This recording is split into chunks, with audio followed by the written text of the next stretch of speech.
9 o'clock.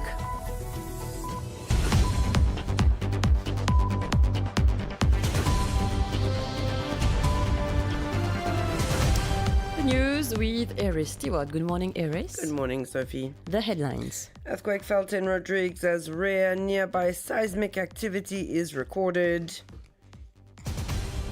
Mauritius FCC opens probe linked to Nicolas Maduro. Primary education reforms under discussion with changes expected to assessment system. Shortage of widely used eye medication affects patient care in public and private sectors. UK House of Lords advances Diego Garcia bill with key amendments adopted. In world news, severe winter weather causes deadly travel chaos across Europe. And in sports news, African Cup of Nations quarter-final lineup confirmed after Ivory Coast victory. A magnitude 5.4 earthquake was recorded off the coast of Rodrigues early yesterday afternoon. The tremors were felt by the population, with the epicenter located around 77 kilometers from the island. This is the first time a seismic event has been recorded so close to Rodrigues. At this stage, no major damage has been reported and no tsunami alert has been issued. More on this with Shrina Apadu.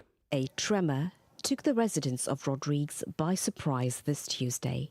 In a matter of seconds, buildings shook and windows rattled. The earthquake, with a magnitude of 5.4, was clearly felt in several regions of the island. The earthquake occurred at 2:09 this afternoon. Its epicenter was located 77 kilometers northeast of Rodrigues. This is the first time a tremor has been recorded so close to the island. With a magnitude of 5.4 on the Richter scale, it is considered a moderate one. Si nous classifions ça tremblement de terre là, nous dirons moderate earthquake. Janvier, meteorologist, said that this moderate earthquake was only felt by Rodriguans but did not cause any damage.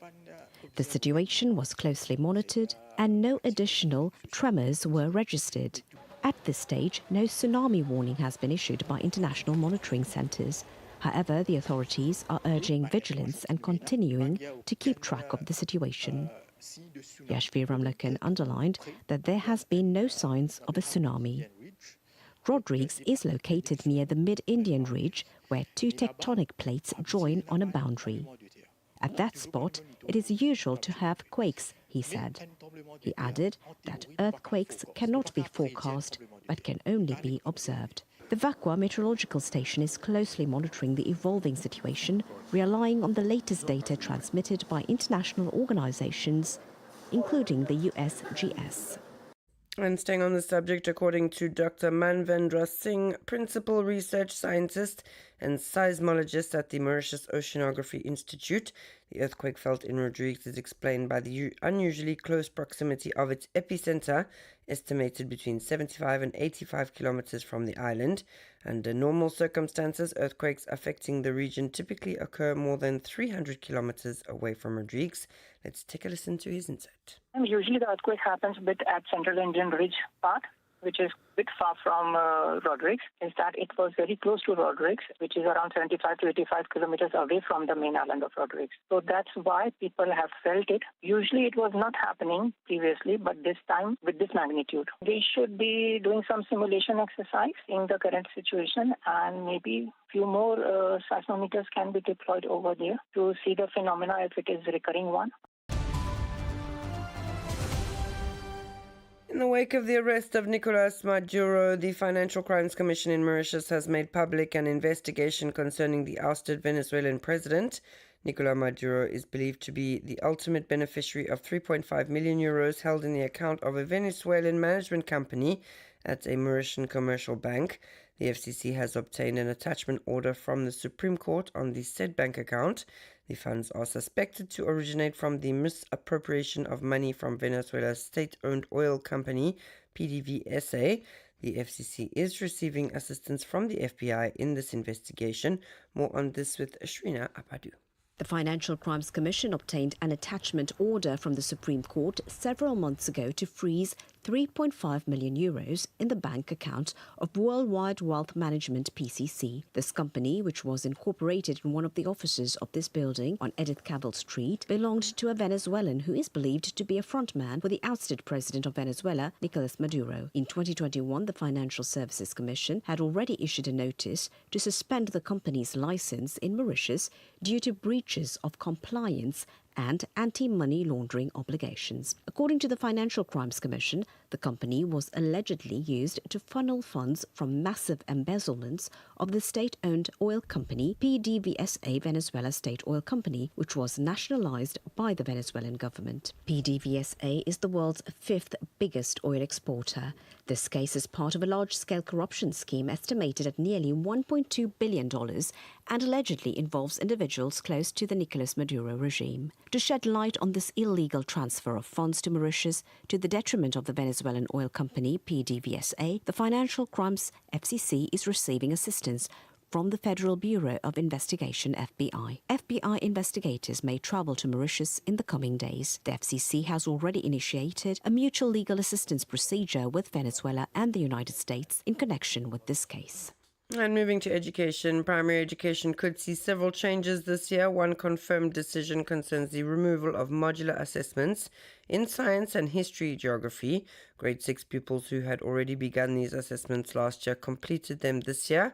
However, grade 5 pupils will no longer sit these tests and will now be assessed directly in all subjects through the PESAC examinations. According to Vishal Bojit, president of the Government Teachers Union, these measures are expected to be implemented following the publication of the Ministry of Education's blueprint. For now, discussions are still ongoing. A widely used eye medication is currently unavailable, affecting patient care at the Subramania Bharati Eye Hospital. Doctors have had to adjust certain prescriptions due to a shortage of eye drops and ointments that are among the most commonly prescribed treatments.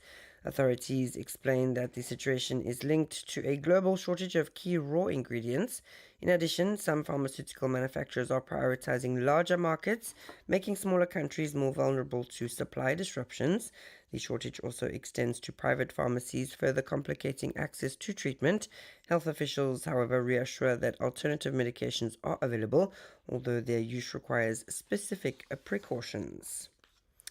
Members of the UK House of Lords spent more than 5 hours examining the Diego Garcia military base and British Indian Ocean Territory Bill during the report stage. Out of 55 proposed amendments, 5 were adopted. Among them, an amendment introduced by Lord Craig calling for safeguards before the ratification of the treaty, including guarantees on payments to Mauritius, was approved by 132 votes to 124. 4 other amendments were also adopted, 2 relating to the resettlement plan for Chagossians, 1 on the methodology used to calculate the total cost of the treaty, and another on the financial commitments of the British government. A proposal calling for a referendum on the transfer of sovereignty to Mauritius was rejected. Several other amendments were either withdrawn or not debated. The bill will now return to the House of Commons for consideration of the amendments adopted by the House of Lords. And it's 9:09, you're listening to RM1. We move to international news. Below freezing winter temperatures have plunged large parts of Europe into a second day of travel chaos on Tuesday, with weather-related accidents leading to 5 deaths in France and 1 in Bosnia. 3 people died in accidents linked to black ice in southwestern France on Monday morning, while a taxi driver later died after veering into the Marne River near Paris. His passenger was treated for hypothermia. And another driver lost his life east of Paris following a collision with a heavy goods vehicle. Meanwhile, in Britain, temperatures dropped to minus 12.5 degrees Celsius overnight in eastern England, while freezing conditions in the Netherlands brought trains to a standstill. Amsterdam's Schiphol airport saw more than 400 flights cancelled for a second consecutive day.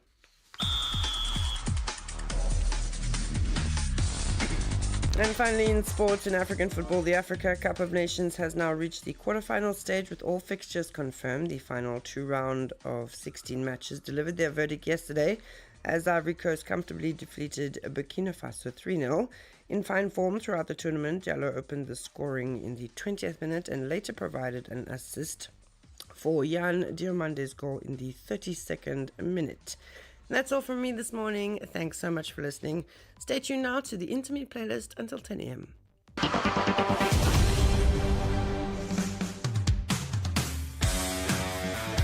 Suivez-nous sur les réseaux sociaux. Instagram pour les stories et réels, TikTok pour du fun et des trends, et Facebook pour l'info en mode express. Info, musique et culture, tout est là. Suivez RM1, la radio.